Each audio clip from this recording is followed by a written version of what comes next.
몇 달 전에 변호사협회에서 비 오는 이런 극한의 환경에서 대규모 집회 시위를 하신 거 혹시 들어보셨나요? 이분들이 왜 이렇게 궂은 날씨에도 나오셔서 한 목소리를 시위하셨냐? 변호사 대량 배출 강력히 규탄한다. 그런 이야기를 하셨습니다. 야, 어느 정도일까 궁금해서 한번 찾아봤는데 우리나라에서 변호사 숫자가 우리나라가 해방된 이후에 광복 후에 1만 명 변호사가 돌파하는 데까지 60년이 걸렸다고 합니다. 그런데 1만 명에서 2만 명이 되는 것도 아니고 1만 명에서 3만 명이 되는 데까지 불과 10년이 되었다고 해요. 그 이유는 다들 아시죠? 사법시험에서도 훨씬 더 많은 숫자의 변호사를 뽑게 되고 또 로스쿨 시절로 오면서 또 훨씬 더 많은 수의 변호사들이 배출이 되니까. 그리고 3만 명이 된 불과 2년 후에는 지금 이제 또 다시 법조인 변호사 4만 명 시대를 눈앞에 두고 있다고 합니다. 야, 4만 명 시대가 좀 감이 안 오실 수 있어서 한번 비교를 해봐서 한번 찾아봤는데요. 30년 전에 1995년만 하더라도 대한민국에 2만 5천 명 중에 한 명이 변호사였다고 합니다. 아는 변호사를 찾으려면 2만 5천 명을 뒤져야 됐던 거야. 근데 지금은 2025년 현재 대한민국 국민 중에 1,300명 중에 한 명이 변호사다. 30년 동안 20배가 든 특정 직업이 20배가 는 이런 게 있을까? 그래서 제가 인터넷을 보니까 이런 이야기가 있었습니다. 사법시험 시절엔 뭐 인생 역전하고 막 그런 루트다 보니까 택시기사도 변호사가 되었다. 그런데 로스쿨 시대가 오면서 변호사도 택시기사가 될 수 있다. 그런 이야기를 하는 것 같습니다. 아, 물론 그렇게 말하는 너 흑우야 너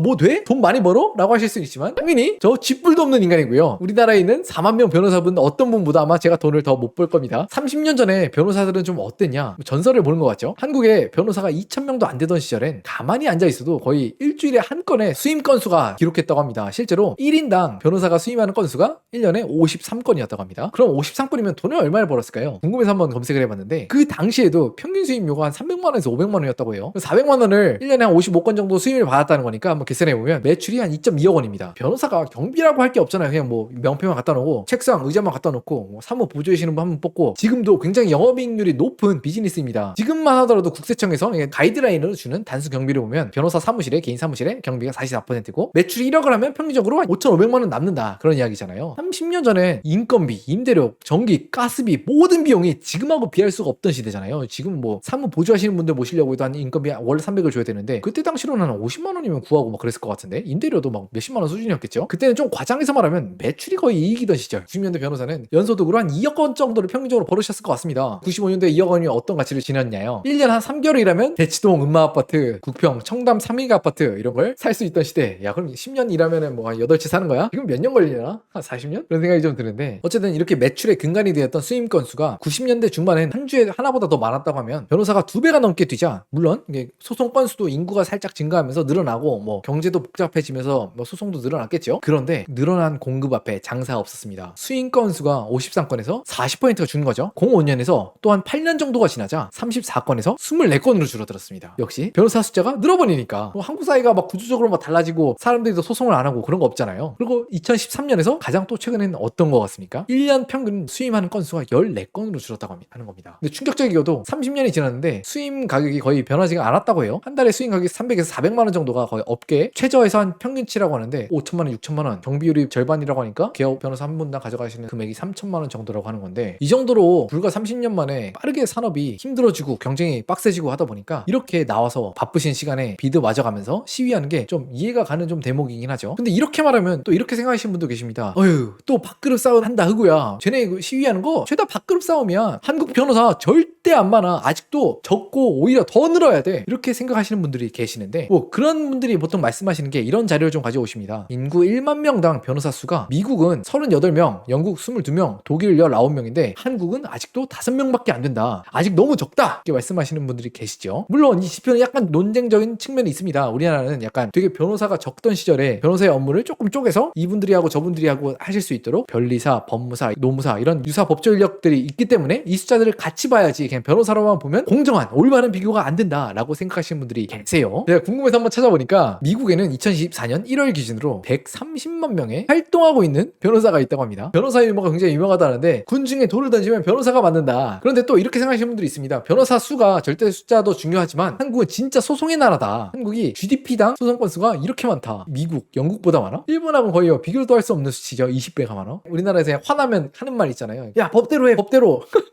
야, 진짜 법대로 하는 민족. 야, 대단하다. 물론 여기에도 약간 함정이 있는 게 우리나라에선 뭐 변호사분들은 이걸 보시고 이렇게 얘기하실 수 있어요. 민사소송 72%가 나홀로 소송이다. 또 형사는 그 중에서도 한 또 절반은 나홀로 소송을 하기 때문에 변호사를 찾지 않는다. 아무리 우리나라 사람들이 소송 이런 걸 접수를 많이 해도 결국에 변호사분들한테 떨어지는 돈은 많지 않다. 이렇게 얘기하시는 분들도 계시고요. 좀 궁금해서 찾아봤는데 미국도 이렇게 나홀로 소송 비율이 높던데 소액의 경우에는 뭐 90%, 우리나라도 소액 소송은 되게 나홀로 소송이 많다는 걸 알아요. 그럼 좀 한번 궁금증이 들죠? 요즘 2025년에 한국에서 변호사분들이 돈을 얼마나 버실까? 먼저 한번 SNS를 좀 먼저 찾아봤어요. 변호사 개업하면 3억은 기본으로 벌죠. 개업한 변호사의 평균 연봉은 2억에서 3억.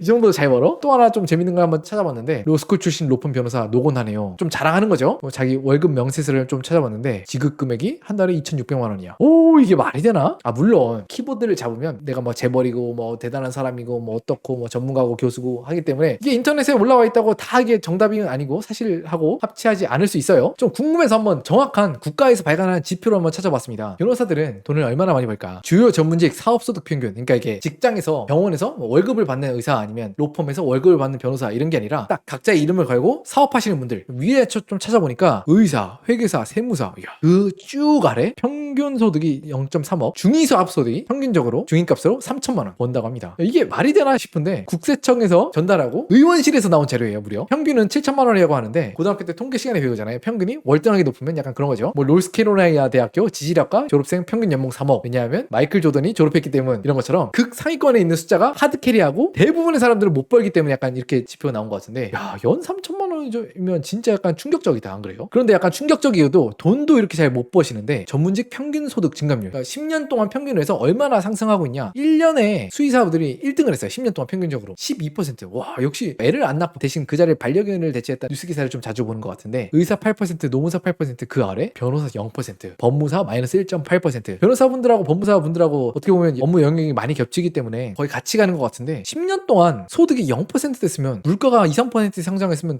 실질 소득이 한 30% 줄어든 거잖아요. 요즘에 웬만한 대기업들도 연봉이 막 8천만 원, 9천만 원, 또 시중은행들 1억 2천만 원, 1억 3천만 원 이렇게 이야기를 하는데, 진짜 전문직의 시대가 갔구나, 그런 좀 생각이 들고요. 심지어 이 값은 사실 변호사들이 굉장히 치열한 노동 강도로 유명하잖아요. 대형 로펌 6, 70시간, 중소형 로펌들도 주 50시간 이상. 실제로 어떤 하루를 보내시는지 인터뷰들을 한번 좀 찾아보니까 주중에 9시, 10시에 출근해서 오후 8시, 9시에 퇴근, 약간 야근이 있는 날은 1시에 퇴근, 주말 하루는 거의 출근이 고정이래. 아, 뭐 그래도 주말은 프리해요 라고 해서 좀 얘기를 들어보니까 오후 1~2시에 주말에 출근하는 거 가지고 프리하다고 말씀하신 거예요. 이렇게까지 오래 일하는데 연봉이 이거다? 아, 이거 좀 쉽지 않거든요. 물론 이게 통계적인 약간 허점이 있는 게, 모든 변호사분들이 이런 건 아닙니다. 상위 1%의 변호사 소득은 연 30억. 모든 전문직 중에서 1등이라고 합니다. 야, 아까 평균 소득 1위였던 의사를 가뿐하게 제치고 30억이란 거잖아요. 야, 변호사분들 이제 잘 버는 분들은 진짜 잘 번다는 겁니다. 이렇게 상위 1%의 연소득을 올리는 변호사분들 딱 이야기를 들으면, 아, 이분들이 당연히 훌륭한 뭐 법률적인 서비스 이런 걸 제공하셔서, 아니면 탁월한 자신들의 달란트를 발휘하셔서 일 수도 있겠지만, 왠지 모르게 그런 생각이 들지 않나요? 법조 지역 종사 55.1% 전관 예우 있다. 일반 국민들의 생각보다 높아. 형사 전체 연구원 결과 전관 예우가 있다라고 답변한 비율은 일반 국민이 41%, 검사가 42%인데 현직 변호사분들이 75%예요. 2025년 한국 정도면 이런 거 없는 거 아니야라고 생각했는데, 물론 한 7년 된 자료 조사긴 합니다. 또 다른 연구 결과로는 변호사 500명 중에 109명이 친구한테 들었어, 간접적으로 경험했어가 아니라 실제로 직접 내가 전관 예우를 겪어서 피해를 봤다, 막 이렇게 말씀을 하시고요. 어떤 분들이 버나 해서 공부해서 찾아보니까 실제로 퇴임 1년 이내 전관 변호사들이 수임료가 평균 1,500만 원이라고 합니다. 일반 판검사 출신 변호사 평균 수임료는 1,000만 원, 한 995만 원이라고 하고요. 일반 변호사의 평균 수임료는 407만 원. 제 일개 유튜버가 전관 예우 있다 없다 뭐 하는 건 그렇지만, 사실 사람들이, 소비자들이 그래도 대체로 합리적이라고 생각을 합니다. 그리고 이 정도 돈을, 자신의 인생에 걸린 돈을 약간 쓸 때는 이유를 하고 합리적인 생각을 하고 약간 결정을 한다고 생각하는데, 어느 정도 메리트가 있으니까 돈을 쓰지 않을까? 그런 생각을 좀 해보고요. 그리고 또 요즘에 이렇게 변호사 시장이 각박해지니까 이렇게들 이야기를 많이 하십니다. 의뢰인이 스스로 변호사 사무실을 문을 두드리고 찾아오는 시대는 그냥 완전히 끝났다. 개업하고 홍보 활동을 하지 않으면 이제 매출이 제로다. 한 30년 전만 하더라도 이제 변호사가 홍보 활동할 게 어딨어. 딱 그냥 간판 걸고 하면은 고객들이 알아서 찾아오고, 그 중에서 내가 할 만한 사건, 편한 사건, 그런 것들만 위주로 변호사 일을 해도 1년, 2년이면 아파트 한 채씩 사고, 그런 시대가 있었다면 이제 그냥 손 빨고 있으면 돈을 한 푼도 벌 수 없다. 그런 시대가 되어가고 있다고 합니다. 또 우리나라의 법 쪽에 굉장히 약간 큰 변화의 바람이 일어나고 있다고 하는데, 사실 아마 다들 많이 들어보셨을 겁니다. 빅6, 소위 말하는 대형 로펌이라고 하잖아요. 김앤장, 광장, 세종, 태평양, 율촌, 화우. 한 60년대, 70년대 이 로펌들이 설립이 됐죠. 한 50년 동안 이 큰 구도에서 큰 변화가 없었다고 해요. 그런데 가장 최근엔 이 구도가 살짝 금이 가고 깨지고 있다고 합니다. 그 이유가 뭐냐, 굉장히 새로 생긴 로펌들, 이른바 네트워크 펌이라고 불리는 로펌들이 굉장히 변호사 사세를 불리면서 막 덩치를 키우고 기존에 있는 대형 로펌의 위상에 도전을 하고 있다고 해요. 대형 로펌의 위상에 도전하고 있는 네트워크 로펌은 어떤 곳이냐, 옛날부터 굉장히 유명했던 이름난 대형 로펌들은 서울에만 오피스가 집중적으로 있었어요. 그런데 네트워크 로펌들은 서울에 뿐만 아니라 대전, 광주, 부산 이런 거 할 거 없이 쭉 지방에 있는 여러 사무실들이 있어서 각지에 있는 클라이언트를 긴밀하게 일을 도와주고 지역에 있는 약간 사건들, 아니면 뭐 그쪽을 땅을 꼭 봐야 되는 사건, 막 이런 것들을 좀 잘 도와줄 수 있다. 사실 대형 로펌들은 지역에 사는 사람들이 접근하기 굉장히 어려웠다고 해요. 심지어는 지방 사무소가 거의 없고 서울에만 본사가 있어서 지방 손님들은 서울로 올라와야 돼. 그런데 이제는 지방으로 찾아가서 변호사들이 자신의 사건들을 맡아주고 그런 새로운 시대가 열렸다. 이분들이 왜 이렇게 전국에 있는 각지에 있는 분사 형태로 이렇게 운영을 하냐, 방금 말한 것처럼 의뢰인이 스스로 변호사 사무실을 두드리고 찾아오는 시대는 끝났기 때문에 이렇게 수많은 오피스들이 하나의 약간 이름을 걸고, 흑우면 흑우, 스토리면 스토리, 이렇게 로펌 이름을 걸고 마케팅하는 겁니다. 왜냐하면 요즘처럼 치열해진 마케팅 시장에선 각자 개별적으로 광고를 하고 마케팅하면 찾아오는 사람이 없어요. 자신을 알릴 수가 없기 때문에. 그래서 요즘에 네이버 검색에서 이혼 사건, 상속 사건 이렇게 검색을 해보면 방금 이야기한 것처럼 굉장히 많은 수의 사무실을 가지고 있고 느슨한 형태로 연결되어 있는 이런 네트워크 로펌들이 검색 결과에 최상단에 모조리 위치해 있다고 합니다.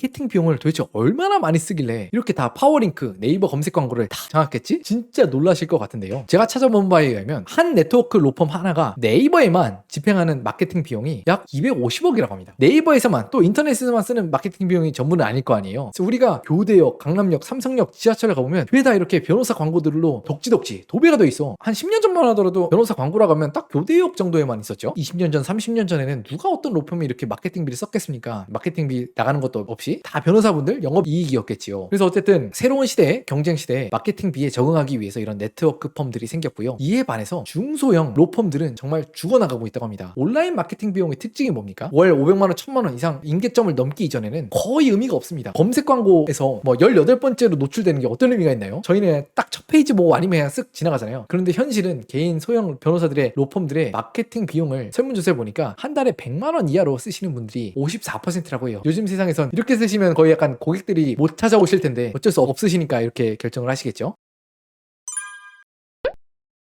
그러다 보니까 요즘에 나타난 현상이 뭡니까? 유튜브에서도 변호사 채널 쳐갖고 쭉 내리면 진짜 말도 안 되게 많은 변호사분들이 나와요. 유튜브만이 아니죠. 당근, 뭐 TV 프로그램 이런 데도 굉장히 많이 나오시고요. 이제 뭐 의사분들이나 변호사분들 뭐 방송에 나오실 때는 돈 받고 나오는 게 아니라 자신들의 돈을 들이면서 나온다고 하죠. 근데 사실 이분들 입장에서 뭐 합리적이에요. 막 이분들이 사실 영상 올렸을 때 조회수가 한 500만 나온다고 하더라도 그 중에만 10분한테만 전화가 와도 그 중에서 또 한 분한테 소송을 수임을 받으면 단가가 500만 원이잖아요. 그러니까 조회수일당 이분들은 수익이 1만 원이다. 저는 1원도 관심 될까 말까 하는데 유튜브를 해도 전문직을 달고 해야 된다. 그런 생각이 좀 들고요. 물론 이렇게 생각하시는 분들이 있습니다. 야, 흑우야, 변호사분들이 힘든 거는 이제부터는 공급이 많아서, 그것보다는 AI 시대이기 때문에 변호사 일이 되게 상당히 어려워지지 않을까? 그런 의견이 있습니다. 물론 여기 AI 시대에도 변호사들은 잘 살아남을 수 있다. 오히려 변호사들이 챗 GPT, 뭐 제미나이 이런 것들을 잘 활용하면서 자신의 일들이 쉬워지기 때문에 더 많은 사건들을 단위 시간당 맡을 수 있기 때문에 수익이 늘어날 수 있다. 이렇게 생각하시는 분들도 있고요. 그런데 약간 한국엔 AI가 완전히 자리 잡기 어려운 좀 구조적인 문제가 있다고 하는데, 야, 챗GPT가 이렇게 되게 뛰어나게 동작을 하려면 그냥 동작하는 게 아니죠. 이 친구들이 뉴욕타임스, CNN 저작권 문제가 불거지는데도 불구하고 마구잡이로 정보를 가져다 썼습니다. 마찬가지로 학습시킬 자료가 없으면 이런 챗GPT가 아무리 성능이 좋아도 무용지물입니다. 그런데 놀랍게도 아직 한국에서는 이렇게 판례를 검색하는 게 굉장히 어려운 일이라고 해요. 일반인 기준에서는 그냥 막 뉴스로 보도된 약간 되게 축약된 일부의 약간 판례들을 볼 수 있고, 실제로는 변호사분들이 되어야지만 이런 판례들을 볼 수가 있다고 해요. 그러다 보니까 이렇게 판례를 못 보다 보니까 GPT가 제대로 법을 아는 게 아니야. 그렇기 때문에 법률적인 상담을 하더라도 상당히 틀리는 경우가 많다고 해요. 왜 판례를 공개를 안 할까 궁금해서 찾아보니까 사실 개인정보의 문제가 있기도 하고요, 전문성의 문제도 있기도 하고, 기술적인 어려움이 있기도 하고, 뭐 이런 이유들이 있다고 합니다. 근데 어찌되었든 AI의 바람이 이런 법률 직종에서도 바람이 불고 있는 건 사실인 것 같고요. 우리나라보다 조금 더 빠르게 일이 진행되고 있는 미국의 로펌들에선 특히 자료 조사나 자료 확인 이런 것들을 위주로 하는 인턴들, 아니면 1년 1년차, 2년차 변호사들이 조금씩 덜 뽑고 있다. 그런 움직임들이 있다고 해요. 근데 좀 한편으로는 이런 생각이 듭니다. 변호사가 늘면 소비자에게 무조건 좋은 것이냐? 물론 한편에선 야 당연히 좋지. 요즘에 수임료 쭉쭉 내려가고 있는 거 몰라? 수임료의 최저지선 뭐 330만 원 여기까지 내려왔다. 값 싸면 좋아지는 거 아니냐? 라고 생각할 수 있는데 또 한편으로 이렇게 생각할 수도 있어요. 사실 세상에 싸고 좋은 건 찾기 어렵다. 수임료가 갈수록 낮아지긴 하지만 그만큼 변호사분들 입장에선 드릴 수 있는 시간과 공은 떨어질 수밖에 없다 라고 이야기를 하고 계시죠. 실제로 요즘 뉴스 기사 보도를 보면 상담 갔을 때 언변만 화려하고 사건을 실제로 맡게 되니까 연락도 잘 안 되고 변호사분이 관심이 없으시다. 변론도 제대로 안 하고 재판을 심지어 불출석한다. 야 사기당해서 변호사를 찾아갔는데 변호사한테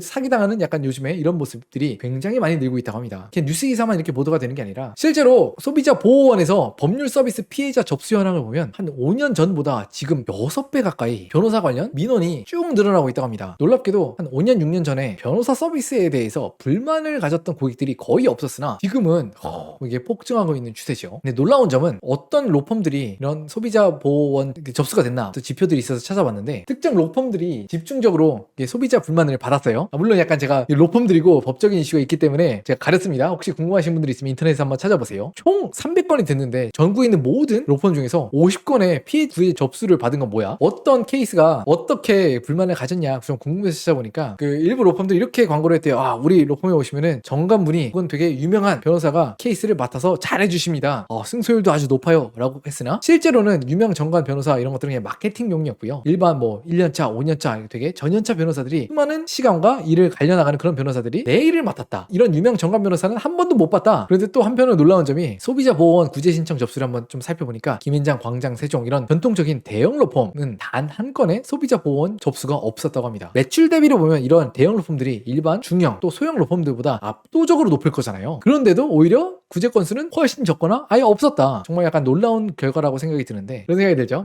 요즘에 커뮤니티 유명한 말로는 비싼 것 말고는 단점이 없는 놈들 비싼 대신 무조건 이기게 해준다. 좋은 거 누가 모릅니까? 돈이 없어서 못 가지. 약간 일반 소비자 입장에서 사실 근데 이런 대형 로펌을 선임하는 게 쉽지가 않잖아요. 최소 단가가 몇 억이라고 하는데 제가 재밌는 책을 하나 읽었는데 아마 많이 보셨을 겁니다. 자, 세이노의 가르침 이 책에서 얘기를 했습니다. 일반인들이 어떻게 의사와 변호사 전문 직종을 올바른 사람을 고용을 할 수 있을까? 어떻게 찾아야 하는가? 저한테 와닿는 구절이 있어서 세이노 이분은 저자분은 그들이 약간 딱 보기엔 뭐 라이센스도 있고 뭐 아는 것처럼 이야기하기 때문에 전문가 같지만 사실은 변호사, 의사분들도 되게 세부적인 나의 경우에는 잘 모를 수 있다. 왜냐하면 세상에 너무나 많은 케이스가 있기 때문이다. 우리가 뭐 상담 받고 난 다음에 그분들이 구글 검색해서 알아볼 거다. 뭐 그런 얘기를 하시죠. 결국에는 그렇기 때문에 본질적으로는 우리가 어떤 의사나 변호사 아니면 뭐 전문직 자격증을 만났을 때 당하지 않으려면 이분 주장으로는 내가 그 분야에 통달해야 된다. 내가 어떤 상황에 위치해 있는지 그런 상황을 씹어먹고 완전히 숙제했을 상황에서만 그때 전문가를 고용해야 된다라고 이야기를 하셨는데요. 그런데 대부분의 사람들이 하는 것처럼 어떻게 전문가를 고용한다는 걸 원스톱 서비스로 그냥 돈을 주면 나 처음부터 끝까지 나한테 모든 걸 다 잘해주시겠지 생각하면 당연히 당한다. 물론 이런 이야기를 들으면 이렇게 생각하실 수 있습니다. 야, 일반인이 뭐 좀 공부해봤자 그냥 오히려 선무당이 사람 잡는 거 몰라? 일반인이 공부해야 일반인이지 그냥 전문가한테 맡겨 라고 생각하실 수 있지만 그래도 세이노우는 이분은 몰라서 당할 위험이 너무나 크기 때문에 뭐라도 공부해서 좀 아는 게 낫다 라고 생각하시는 것 같고요. 실제로도 사실 공급자와 수요자 입장에선 뭐 여자를 꼬실 때도 그렇잖아요. 사귀기 직전까지만 되게 잘해주지 사귀고 난 다음엔 그 텐션을 유지하지 않지 않습니까? 전문직들도 어느 정도 약간 마찬가지겠지요. 사람의 약간 본능상 수임 후엔 그냥 자와 넣은 물고기다 이렇게 생각하실 수 있고 실은 뭐 서울대 나왔습니다. 사법시험 출신입니다. 이렇게 학력, 이력 이런 게 눈에 갈 수밖에 없겠지만 중요할 것 같지만 생각만큼 중요하지 않을 수 있다. 이분은 이렇게 이야기를 하십니다. 내 분야에 통달한다는 게 어떤 말입니까? 조금 쉽게 세이노 선생님이 말씀하셨는데 알아서 해주세요. 저는 쉬다 올게요. 뭐 이렇게 원스톱 서비스로 전문직에게 일임한다? 어차피 뭐 승소할 케이스, 패소할 케이스에선 이 변호사분이 얼마나 나한테 공을 들여줬는지가 잘 안 드러날 수는 있지만 실제로는 미흡한 서비스를 받았을 수 있다. 이렇게 이야기를 합니다. 클라이언트는 내가 뭐 아파트 인테리어 아니면 뭐 상가 인테리어를 도맡는 작업 반장이고 변호사 선생님들을 도배, 타일, 목수 일을 할 기술자들을 내가 고용했다고 생각을 해야 된다. 무엇을 어떻게 이행해야 될지 내가 조언을 들을 수 있지만 최종적인 지시와 평가를 계속해서 꾸준히 해줘야 된다. 그래야만 당하지 않는다. 이렇게까지 말을 하셨어요. 그러니까 특히 약간 변호사를 고용할 일이 있다고 하면 명예훼손 대응 사건일 경우에는 이거 허위 사실이에요. 저희가 사실관계 정리된 PDF 보여드릴 테니까 무조건 이걸 기반으로 의견서를 써주세요. 그리고 저희가 꼭 해야 되는 건 두 가지입니다. 하나는 포털 사이트에서 이 내용을 삭제해 주시고요. 그리고 상대방이 반박하기 전에 우리가 원천 차단하기 위해서 팩트 체크표로 조목조목 반박해 주세요. 그리고 중요한 건 이걸 형광펜으로 표시해뒀으니까 이것부터 확인해 주시고요. 제가 보내드린 내용 일주일 안에 뭐 보내주세요. 이렇게까지 조목조목 디테일하게 요청을 해야 된다는 거잖아요. 물론요, 대단하신 분들, 뭐 똑똑하신 분들은 이렇게 하실 수 있겠지만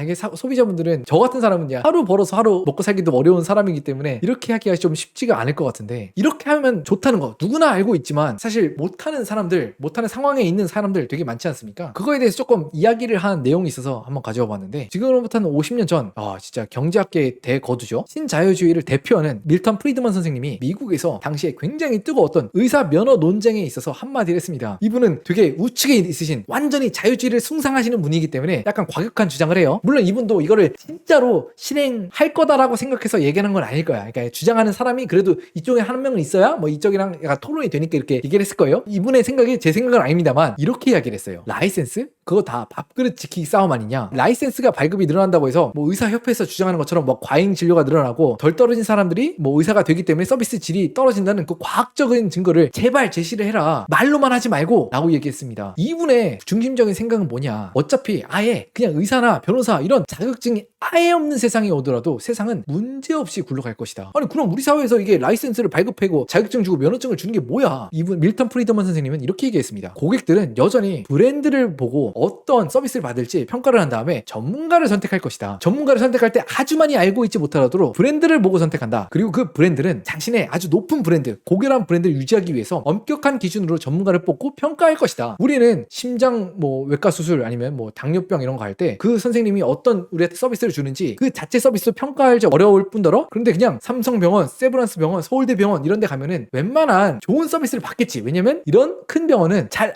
알아서 의사분들을 고용해 주실 것이고 또 평가해 주실 것이기 때문에 이분의 생각으로는 라이센스가 없는 세상에 오더라도 충분히 잘 사람들이 선택할 수 있다. 그러니 왜 라이센스를, 제도 자체를 유지하냐, 이렇게까지 이야기를 하셨습니다. 제 생각은 이렇습니다. 메디컬 서비스나 법률 서비스는 자격증과 면허를 유지하는 이유가 뭡니까? 다른 뭐 인테리어 이런 거랑 다르게 클라이언트가 한 번에 약간 잘못된 약간 전문가를 만났을 때 받는 피해가 너무나 크기 때문에 그러잖아요. 심장 수술을 한 번 잘못 받으면 어떻게 되겠어요? 그 다음번이 없어. 뭐 인테리어야 진짜 큰 돈이 들어갔겠지만은 잘못 받았어도 에이씨 하면서 그냥 지나갈 수 있는데, 그런 것들을 보호해 줘야 되기 때문에 어느 정도 약간 그런 전문가들의 퀄리티를 보장해야 되지 않나 라는 생각은 들었지만, 뭐 이런 약간 우리는 브랜드를 보고 평가할 수 있다, 일반인 기준에서는 그런 약간 요소는 있는 것 같습니다. 그럼 이제 마지막으로 좀 생각을 해볼 건, 되게 변호사, 옛날부터 변호사가 되신 분들은 아마 돈을 많이 버셨을 겁니다. 한국엔 전통적으로 전문직이 되기 위해서 굉장히 똑똑하신 분들이 많이 들어가셨지요. 그런데 역설적이게도 우리 사회에서 가장 똑똑하시고 재능이 있는 사람들 중 각 사람들이 이런 전문 직종에 들어가셨을 텐데, 오히려 최근에는 적응하고 또 거기서 자기 1인분을 하기 어려운 시대라는 이야기가 있습니다. 실제로 지표를 보면 변호사분들도 확실히 이런 게 드러나죠. 어떤 로펌에 사실 취직을 해서 6개월이 나와야 수습이 끝나고 변호사 자격증이 나온다고 해요. 그런데 그 어디에도 취직을 못해서 변호사협회에서 연수를 해준다는 프로그램이 있습니다. 내 돈을 내야 되지만 그래도 의무수습을 하긴 해야 되기 때문에 원하진 않지만 받는 교육인 것 같아요. 그런 교육을 받는 사람들의 수가 갈수록 늘어나고 있다고 합니다. 배출되는 변호사가 1700명이라고 하는데 5년 전에는 한 15%가 받다가 지금 이제 30%가 늘어난 걸 보면 진짜 이게 변호사분들, 신규 변호사분들의 취직이 정말 어려운 것 같습니다. 그래도 긍정적인 측면을 이런 쪽을 바라보고 싶습니다. 최근에 굉장히 핫한 주식이 있죠. 팔란티어를 창업한 피터 틸 이야기를 하려고 하는데요. 이분이 바로 우리나라에서도 약간 되게 엘리트 코스를 인정받는 전통 변호사 출신이십니다. 스탠퍼드 대학 나와서 스탠퍼드 로스쿨 들어가고, 이분이 제로 투 원의 책을 보면 자기가 변호사가 되고 싶어서 또 판사가 되고 싶어서 중고등학교, 대학교 또 로스쿨 내내 엄청나게 노력을 많이 했다. 그 순간마다 경쟁이 굉장히 심했기 때문에 한치의 실수도 없어야 됐다. 그런데 이렇게 고등학교, 대학교, 로스쿨 내내 성공 가도를 다녔던 피터 틸이지만 마지막에 자신이 원하는 판사의 클럭십 면접에서 최종적으로 떨어졌다고 합니다. 막 3대1 면접이었는데 여기서 떨어졌다고 해요. 그러다 보니까 좌절감이 너무 심했대요. 자기가 15년, 20년 많은 여유 시간과 기회들을 모두 투자해서 여기 왔는데 마지막 관문에서 이렇게 무너지니까 자신한테 판사가 될 기회가 없어지냐? 그래서 아예 법조인 약간 직역으로는 보지도 않았다고 합니다. 그리고 그 다음에 어떤 일을 했나요? 페이팔을 창업을 했습니다. 페이팔 창업한 지 한 1, 2년 후에 닷컴 버블이 쫙 왔고요. 와, 이게 닷컴 버블이 오면은 아무리 회사가 튼튼하다고 하더라도 누가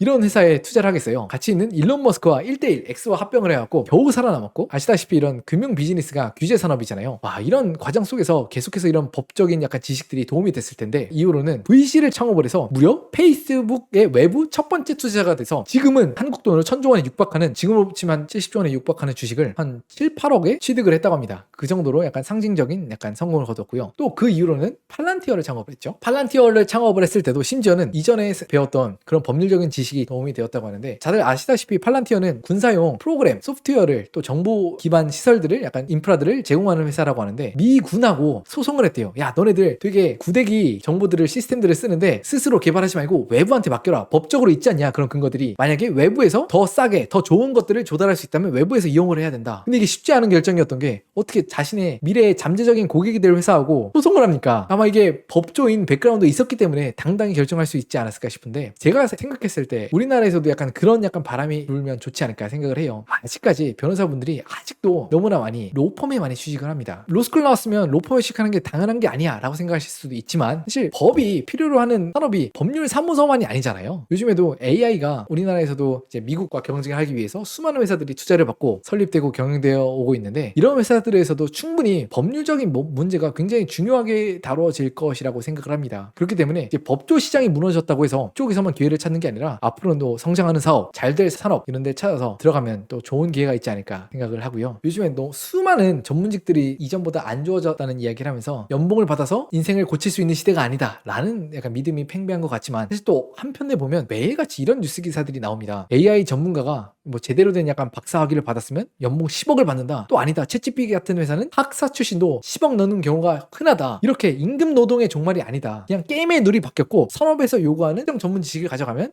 돈을 여전히 많이 벌 수 있다. 이런 시각도 좀 존재하는 것 같습니다. 어쨌든 최근엔 또 예전보다 좋아지지 않는 그런 직종들이 있는 반면에 새롭게 치고 나가는 직종들이 분명히 있는 것 같고요. 여러분들은 이렇게 좀 이런 사회 변화에 대해서 어떻게 생각하시나요? 댓글로 남겨주시기 바라겠습니다.